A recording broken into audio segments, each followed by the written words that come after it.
Okay guys, पिछले class में हम लोग फर्स्ट सेकंड चैप्टर शुरू किए थे, एसिड बेस और सॉल्ट, जहाँ हम लोगों ने आर्हेनियस के बारे में पढ़ा था। कुछ फिजिकल कॉन्सेप्ट, कुछ ओल्ड कॉन्सेप्ट पढ़े थे, एक्वस के अंदर क्या क्या होता है और एक्वस में होने के कारण ही क्या चेंज आएगा उसका। सो एग्जाम्पल्स भी कुछ देखे थे हम लोग आर्हेनियस एसिड का और आर्हेनियस बेस का। अब हम लोग आते हैं एक और टर्म्स को लेकर, हालांकि ज़्यादातर फोकस तो आर्हेनियस का ही करना है, लेकिन और टर्म को लेकर आते इसका नाम है ब्रॉन्स्टेड। ब्रॉन्स्टेड में क्या है, दोनों का कॉन्सेप्ट सेम है, सिर्फ एक छोटा सा का चेंज है जो आपको पकड़ना है वहाँ, जो आपको एग्जाम्स में उतना पूछा नहीं जाता है, लेकिन फिर भी आगे चल के आपको इसका जरूरत पड़ेगा। तो ब्रॉन्स्टेड में क्या है, जैसे आर्हेनियस एसिड में क्या था, those substance which gives H plus ion or proton in an aqueous solution, that is called arrhenius acid। Brønsted में भी वही है, ऐसा कोई भी सब्सटेंस जो H प्लस को डोनेट करता हो, बट वहाँ के मीडियम और यहाँ के मीडियम में चेंज। वहाँ मीडियम था एक्वस सॉल्यूशन, वाटर के अंदर डालने के बाद H प्लस दिखना चाहिए था। यहाँ जो मीडियम है वो एक्वस नहीं है, वो वाटर नहीं है। वहाँ यहाँ पर जो आपका होगा वो दिखाएंगे अभी, वो होगा इलेक्ट्रोलाइटिक डिकम्पोजिशंस के थ्रू, इलेक्ट्रोलाइटिक डिकम्पोजिशंस के थ्रू, ऐसे सब्सटेंस जो इलेक्ट्रोलाइटिक डिकम्पोजिशंस के थ्रू आपका अगर H प्लस आयन को रिलीज करता हो, that substance is acid according to Bronsted. And दो substance which gives H plus ion in an aqueous solution, that is called also acid but according to Arrhenius.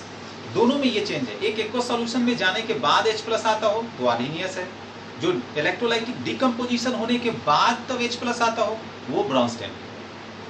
ठीक है, तो ये Brønsted का acid था, जहां पर इलेक्ट्रोलाइटिक ऐसे सब्सटेंस में इलेक्ट्रोलाइटिक अगर डिकम्पोज करे या वहां से H प्लस अगर आ जाए तो उसको हम लोग क्या कहते हैं, ब्रॉन्स्टेड एसिड कहते हैं। ब्रॉन्स्टेड बेस की अगर बात करें तो उससे काफी अलग है आर्हेनियस बेस से। आर्हेनियस बेस में होता था क्या, OH माइनस पे ऊपर डिपेंड था, हाइड्रोक्सिल आयन के ऊपर डिपेंड था, बट यहाँ पर क्या है कि H प्लस के ऊपर ही डिपेंड है। वैसे सब्सटेंस को ब्रॉन्स्टेड ने बेस बताया है एक्सपेरिमेंट के थ्रू, जो सब्सटेंस H प्लस को अदरवाइज प्रोटॉन्स को एक्सेप्ट करता हो, that substance which accepts H plus ion otherwise proton is called Bronsted base. तो दोनों में कॉन्सेप्ट में यही चेंज है। Bronsted acid electrolytic decomposition to give H plus ion, that is called Bronsted acid. Bronsted base accept H plus ion, that is called Bronsted base, जो यहाँ हम लोग दिखा रहे हैं। तो यही कॉन्सेप्ट बना है कि Bronsted Lowry concept of acid and base. तो यहाँ हम लोगों ने बनाया है क्या, प्रोटॉन डोनर जो H प्लस देता है, प्रोटॉन डोनर H प्लस जो देता है, दैट इज कॉल्ड एसिड। कैसे दिया, इलेक्ट्रोलाइटिक डिकम्पोजिशन के थ्रू। प्रोटॉन एक्सेप्टर जो H प्लस एक्सेप्ट करता हो substance, that is called base according to किसके, ब्रॉन्स्टेड के, जिसको हम लोगों ने यूज किया गया कि NH3 एक सब्सटेंस ले लिया, H प्लस को हम लोगों ने क्या कराया इसमें, और से देखो H प्लस को क्या कराया हम लोगों ने इसमें, एक्सेप्ट करा दिया, ये कन्वर्ट हो गया किसमें, NH4 प्लस में, that is called ammonium ion. तो that substance is called Bronsted base. तो दोनों के कॉन्सेप्ट में क्या है, तो फिर से एक बार बोल देते हैं, याद रखना, आर्हेनियस एक्वस सॉल्यूशन के अंदर जाने के बाद H प्लस आयन आएगा, ब्रॉन्स्टेड इलेक्ट्रोलाइटिक डिकम्पोजिशन के बाद H प्लस आएगा, दैट इज कॉल्ड एसिड। और बेस की बात अगर करें हम लोग, तो आर्हेनियस का बेस किसके ऊपर था, OH माइनस के through in an aqueous solution, और इसका है H प्लस आयन एक्सेप्टर जो होगा, जो लेगा जो सब्सटेंस, उसको हम लोग कहेंगे ब्रॉन्स्टेड बेस। तो ये दोनों जो इसके ऊपर डिपेंड है। तब हम लोग जो एसिड और बेस जो ये दो पढ़े, उसके कुछ क्लासिफिकेशंस है जो आप पढ़े हो, अपने से भी पढ़े हो तो जानते ही होंगे, ऐसा नहीं है कि नहीं जानते हो, लेकिन फिर भी क्लासिफिकेशन हम लोग कुछ अलग अलग तरीके से भी करते हैं। जैसे पहला क्लासिफिकेशन हम लोग सोर्स के थ्रू देखते हैं। तो पहले क्लासिफिकेशन जो हम लोगों ने यूज किया है on the basis of source, तो सोर्स के बेसिस से हम लोग एसिड्स को दो पार्ट्स में क्लासिफाई करते हैं। One is called organic acid and another is called inorganic acid. तो ऑर्गेनिक एसिड जो है आपका, वो आप जानते हो क्या है, ये प्लांट्स और एनिमल्स में फाउंड होता है। यानी ऑर्गेनिक एसिड कहाँ मिलता है हम लोग को, कहाँ से मिलता है, found in plants and animals, found in plants and animals. Plants की जहाँ तक बात करें, जो घर में हम लोग बहुत सारा वेजिटेबल यूज करते हैं, लाइक टमाटो, तो टमाटो में कौन सा एसिड होता है, ऑक्जेलिक एसिड। उसी तरह एप्पल जो हम लोग खाते हैं एप्पल, उसमें कौन सा, मैलिक एसिड। ये जो नींबू होता है, इसमें कौन सा, साइट्रिक एसिड। तो ऐसा बहुत सारा प्लांट्स के थ्रू जो भी हम लोग फ्रूट्स या अदरवाइज वेजिटेबल का यूज करते हैं, उसमें अलग अलग एसिड होते हैं, जो that acid is called organic acid, that acid is called organic acid. और इनऑर्गेनिक एसिड वो सब जो मिनरल एसिड है, जो अर्थ क्रस्ट के थ्रू मिलता है हमको, अर्थ क्रस्ट के थ्रू, जितना अर्थ क्रस्ट के अंदर जो मिनरल्स हम लोग को मिलता है, वो मिनरल एसिड जो है वो ऑल आर इनऑर्गेनिक एसिड। जैसे आपका जानते हो नाम, काफ़ी पहले से जानते आ रहे हो, जैसे HCl, H2SO4, यानी कि sulphuric acid, hydrochloric acid, nitric acid, nitrous acid, ये सारा एसिड जो हम लोग नाम जानते हैं, all are in mineral acid and किस कैटेगरी में इसको डाला गया, इनऑर्गेनिक एसिड, जो कहाँ मिलेगा, फाउंड इन मिनरल्स, जो अर्थ क्रस्ट के थ्रू फाउंड होता है। ठीक है, तब हम लोग दूसरे बेसिस पर आते हैं। तो सेकेंड हम लोगों ने क्लासीफाई किया है on the basis of strength. Strength के अनुसार किसका स्ट्रेंथ ज़्यादा है, यानी कौन स्ट्रांग है और कौन वीक है। तो स्ट्रेंथ के अनुसार दो कैटेगरीज में हम लोगों ने बांटा, एक स्ट्रांग एसिड, दूसरा वीक एसिड।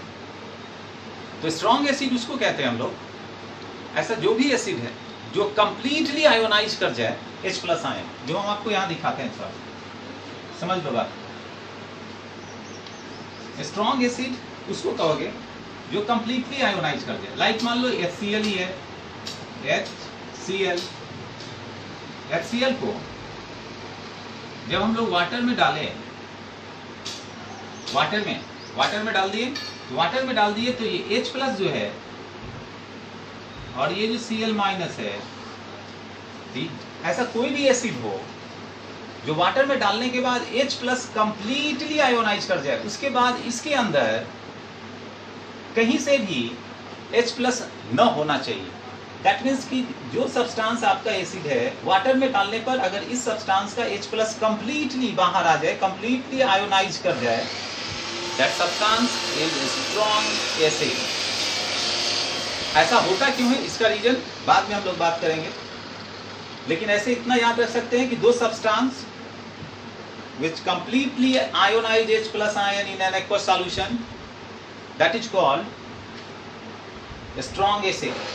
और जो completely ionize H+ को ना करे, उसका कुछ पार्ट उस एसिड में रह जाता हो, जैसे एसिटिक एसिड, फॉर्मिक एसिड, इसको अगर आयोनाइज करें हम लोग, तो ये पूरी तरह आयोनाइज ना कर कुछ पार्ट्स एसिटिक एसिड के अंदर ही H का रह जाएगा, तो इसको हम लोग कहते हैं पार्शियली आयोनाइज।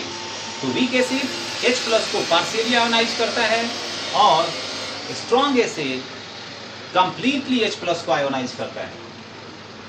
इसी से हम लोग बांटते हैं strong acid and weak acid को।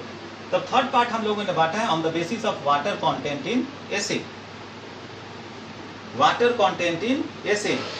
तो इसमें वाटर कंटेंट इन एसिड में अगर हम लोग जाएं, तो ये दो टर्म्स में है, या पहले से आपको बताया जाता है आपको, एक डाइल्यूट एसिड और एक कॉन्क एसिड। तो डाइल्यूट एसिड जिसमें वाटर का अमाउंट ज़्यादा हो, कॉन्क एसिड जिसमें वाटर का अमाउंट कम हो। तो हम लोग डाइल्यूट एसिड कैसे बनाएंगे, प्रैक्टिकल में लैब में आपने देखा है बहुत सारा। तो डाइल्यूट एसिड बनाने का जो तरीका है आपका, करते क्या हम लोग कि पहले हम लोगों ने क्या किया, एसिड लिया, या पहले वाटर किसे लेते हैं हम लोग, पहले हम लोग बीकर में वाटर को डालते हैं, उसके बाद एसिड्स को डालना शुरू करते हैं, और उसको क्या करते हैं, स्टीयर करते रहते हैं हल्का हल्का। जब बनाना हो कौन, स्टीयर करते रहेंगे, डाइल्यूट बनाना हो स्टीयर, क्योंकि वो काफ़ी एक्सोथर्मिक रिएक्शन है। अगर उसको डायरेक्ट अगर हम लोग मिक्स कर दे तो हो सकता है ऐसा कि एक बार वो बॉइलिंग फॉर्म पर ऊपर की ओर आ जाए और आपको डैमेज कर दे या किसी को डैमेज कर दे। इसलिए हमेशा स्टीयर करते रहते हैं, तब उसके बाद हम लोग मिक्स करना शुरू करते हैं। तो on the basis of water content in acid, ये दो फॉर्म में आया है, एक डाइल्यूट एसिड और एक conc acid. Dilute acid more amount of acid, conc acid dilute acid more amount of water, conc acid less amount of water. तो ये बेसिस है क्लासिफिकेशन का, ठीक है।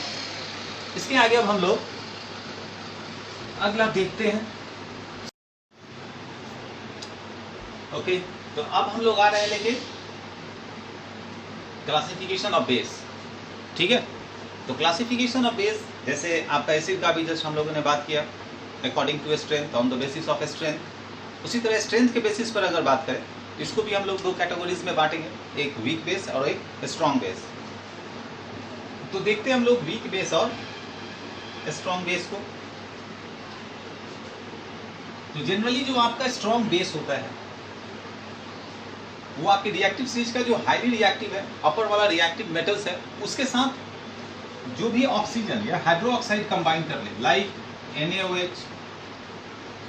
NaOH हुआ, KOH हुआ, ये सारा जो हाईली रिएक्टिव मेटल्स है, ये दोनों इस ढंग का जो भी अपर का हाईली रिएक्टिव मेटल्स है उसके साथ ऑक्सीजन कंबाइन करता है, अदरवाइज हाइड्रोक्साइड कंबाइन करे, ये आपका स्ट्रॉन्ग बेस होता है, स्ट्रॉन्ग बेस होता है। और दोनों बात यही है, फिर ये जो है क्या करेगा,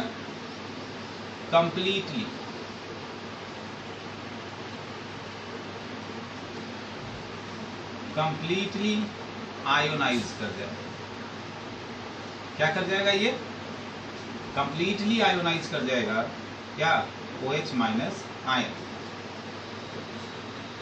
तो ऐसा कोई भी सब्सटेंस हो, ऐसा कोई भी बेसिक सब्सटेंस हो जो कंप्लीटली आयोनाइज कर जाए, क्या आपका OH minus ion, that is called strong base.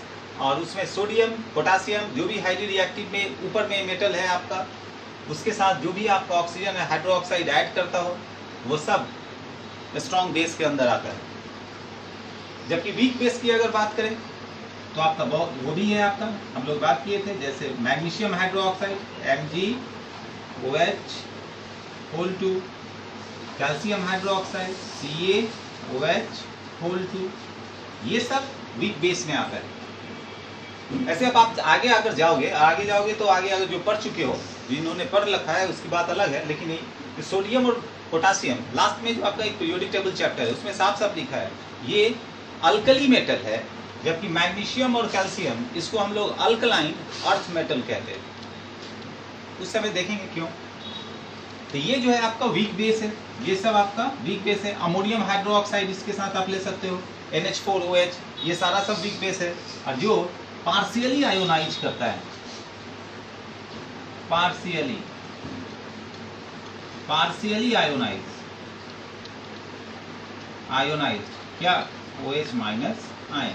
That means क्या है कि जब इसको हम लोग एक्वा सॉल्यूशन में डालेंगे और OH माइनस जो मेरा बाहर निकलेगा वो इस सब्सटेंस से पूरी तरह बाहर नहीं आ पाएगा। दैट मीन्स कि कुछ ना कुछ OH माइनस आयन इस सब्सटेंस के अंदर रह जाता है, इसलिए इसको हम लोग कहते हैं पार्शियली आयोनाइज OH माइनस। और ऐसा सब्सटेंस वीक बेस होगा। तो ये हो गया वीक बेस, और ये जो आपका है ये हो गया आपका स्ट्रॉन्ग बेस। समझ के बाद उसके बाद आते हैं on the basis of solubility in water. तो सॉल्युबिलिटी इन वाटर की बात अगर हम लोग करें तो एक तो बेस आपका है जो हम लोग बेस बोलते हैं, और एक बोलते हैं हम लोग अल्कली। एक तो बेस बोलते हैं जो बेस है, और एक अल्कली। बात ये है, एक चीज याद रखना कि ऑल बेस, जिसको भी हम लोग बेस बोलते हैं, all base not is equal to alkali. जितना बेस है वो अल्कली नहीं हो सकता, बट ऑल अल्कली